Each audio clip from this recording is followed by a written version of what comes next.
Welcome to the Pardes channel. Today, we explain Exodus chapter 30 in a clear and simple way, step by step. Okay, let's dive into this. Have you ever wondered what exactly goes into operating a truly sacred space? I mean, when you're constructing a physical area for the divine to actually dwell among the people, you better believe the details matter immensely. We aren't just talking about putting up a tent or a building. We're looking at the very specific, literal instructions required to maintain it, to fund it, and to approach it safely. God is laying down the precise rules for the artifacts, the people, and the physical materials that make this sanctuary function day in and day out. So here is our roadmap for today. We'll start with the hook and chapter context, then we'll walk chronologically through the golden incense altar, the half-shekel census, the bronze washing basin, and the sacred oil and incense. Finally, we'll wrap up with some practical lessons and a quick recap. We're going to take our time and stick strictly to the literal text, the Peshat, without rushing. Section 1. Hook and chapter context. Let's figure out exactly where we are in the story. Picture this. We are right in the middle of God speaking directly to Moses up on Mount Sinai. The Israelites have already left Egypt, and God is handing Moses the exact physical blueprints for the tabernacle. You know, the portable sanctuary they're going to carry with them through the desert. Chapter 30 specifically gives us the operational details. These are the finishing touches on the sacred furnishings and the literal, strictly enforced rules for how the priests and the entire community must interact with this holy space. Moving to Section 2, the golden incense altar. This covers verses 1 through 10, detailing a brand new artifact. Now, what's really interesting about this slide is the absolute precision of the architectural details God requires here. God tells Moses to build an altar out of acacia wood, and it needs to be perfectly square, 1 cubit long and 1 cubit wide.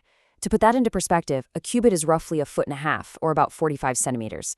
It stands 2 cubits high, it has these horns on its corners, and they must be carved from the exact same single piece of wood.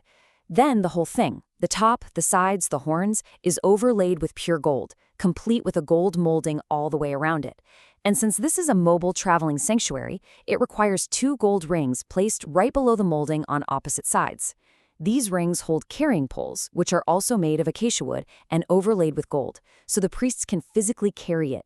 This golden altar is to be placed right in front of the curtain that shields the Ark of the Testimony. So what is this altar actually for? Well, it has one very specific daily function. Aaron, the high priest, is commanded to burn fragrant incense on it every single morning when he goes in to tend the lamps. And he has to do it all over again at twilight when he lights the lamps. This routine ensures that incense is burning regularly before the Lord, for generations.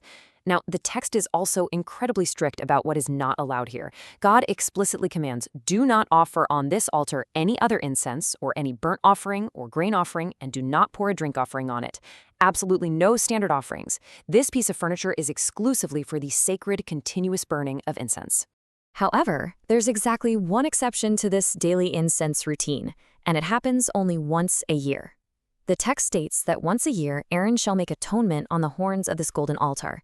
He does this by taking the blood of the atoning sin offering and physically applying it to the horns. This annual act makes the altar most holy to the Lord, basically resetting and maintaining its absolute purity for the generations to come. All right, Section 3, the Half-Shekel Census. Moving into verses 11 through 16, we shift focus from the inner artifacts to the community itself. God tells Moses that whenever he takes a census to count the Israelites, each person being counted must pay a ransom for his life to the Lord. The text explains this is done so that no plague will break out among the people when they are numbered. Now, this requirement applies specifically to everyone who crosses over to be counted, which means those who are 20 years old or more. And the required amount? It's exactly half a shekel, measured by the official sanctuary shekel. The text even clarifies that this official shekel weighs exactly 20 gerahs, which is an ancient measurement roughly equal to the weight of a small coin. This half shekel is an offering directly to the Lord. And this brilliantly illustrates a really profound concept of equality embedded directly in the literal text. Verse 15 is crystal clear. It says, "The rich are not to give more than a half shekel, and the poor are not to give less when you make the offering to the Lord to atone for your lives." It's a completely flat rate. The money collected from the census is called the atonement money, and Moses is instructed to use it for the service of the tent of meeting. It acts as a physical memorial for the Israelites before the Lord, securing the ongoing maintenance of the sanctuary where everyone, whether they are wealthy or struggling, holds the exact same stake. Section 4, the bronze washing basin. Let's look at verses 17 through 21. shifting from the community back to the priests. Here, God commands the creation of a bronze basin with a bronze stand, used specifically for washing. Its location is highly functional. It's placed right between the tent of meeting and the main altar of burnt offerings, and it's filled with water. The text lays out a strict, and I mean literally life or death procedure. Whenever Aaron and his sons enter the tent of meeting, or whenever they approach the altar to minister by presenting an offering made by fire, they must first wash their hands and their feet with water from this bronze basin. The text explicitly repeats the reason twice, so that they will not die. This isn't just about basic hygiene, right? It's a lasting, eternal physical ordinance for Aaron and his descendants to deliberately and physically prepare themselves before encountering the holy. Section 5, Sacred Oil and Incense. We're now advancing to verses 22 through 38, detailing sacred materials created by a skilled perfumer. Let's walk through the exact recipe God gives Moses for the sacred anointing oil. He requires the finest spices, and the weights are incredibly specific. Moses needs 500 shekels of liquid myrrh, then half as much, which is 250 shekels, of fragrant cinnamon, another 250 shekels of fragrant cane, and finally 500 shekels of cassia. All of these amounts are weighed according to that exact same sanctuary shekel we talked about earlier. Now, you might be wondering, how do these dry spices become an oil? Well, they must be mixed with exactly 1 hin of olive oil. A hin is just a standard biblical liquid measurement, so 1 hin of olive oil is used to bind all those fragrant spices together. When blended by a skilled perfumer, this becomes the sacred anointing oil. And this specific oil is absolutely crucial. It's used to physically anoint and consecrate everything: the tent of meeting, the ark, the table, the lampstand, the altar of incense, the altar of burnt offering, and the bronze basin. Once anointed, these items become most holy. Literally anything that touches them becomes holy. Plus, Moses is commanded to anoint Aaron and his sons with this exact oil to officially consecrate them as priests. Right after the oil, God gives a second recipe. This one is for the sacred incense, which is the very incense Aaron must burn on that golden altar we discussed at the start of the chapter. This recipe calls for equal amounts of specific fragrant spices: gum resin, onycha, galbanum, and pure frankincense. A skilled perfumer blends these into an incense that must be salted, pure, and sacred.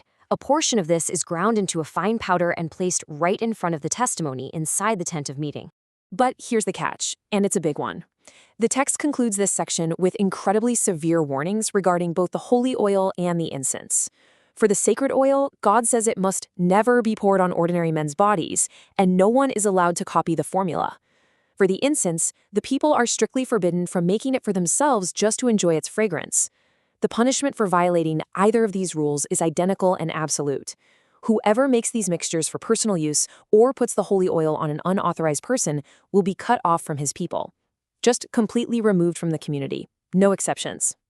Section 6, Practical Lessons and Recap. Let's move to and see how this builds into our final takeaways. So just to recap what we walked through step by step in Exodus 30, we saw 5 distinct physical elements required for the sanctuary to function. We started with the golden altar of incense and its strict, non-negotiable daily routine.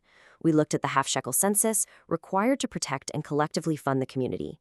We examined the bronze basin, used by the priest to literally wash away the mundane before touching the sacred. And finally, we uncovered the precise, highly guarded recipes for the anointing oil and the sacred incense. If we look really closely at the plain text here, a beautiful, practical life lesson emerges directly from the Half-Shekel Census. It tells us that when it comes to the core value of a human life and our standing before the divine, wealth is entirely irrelevant. The rich cannot buy a higher status, and the poor are not valued any less. In the eyes of this divine community, every single person's contribution is of equal, infinite value. And then, think about that bronze basin. The priests couldn't just rush into their holy work, right? They had to physically stop, wash their hands, wash their feet. It forces us to ask ourselves, what routines and preparations do we have in our own lives? How do we ensure we are mentally and physically ready to handle our most important daily responsibilities with the mindfulness and care they actually deserve? Thank you for learning with us. If this helped you understand the chapter better, like, subscribe, and join us for the next chapter.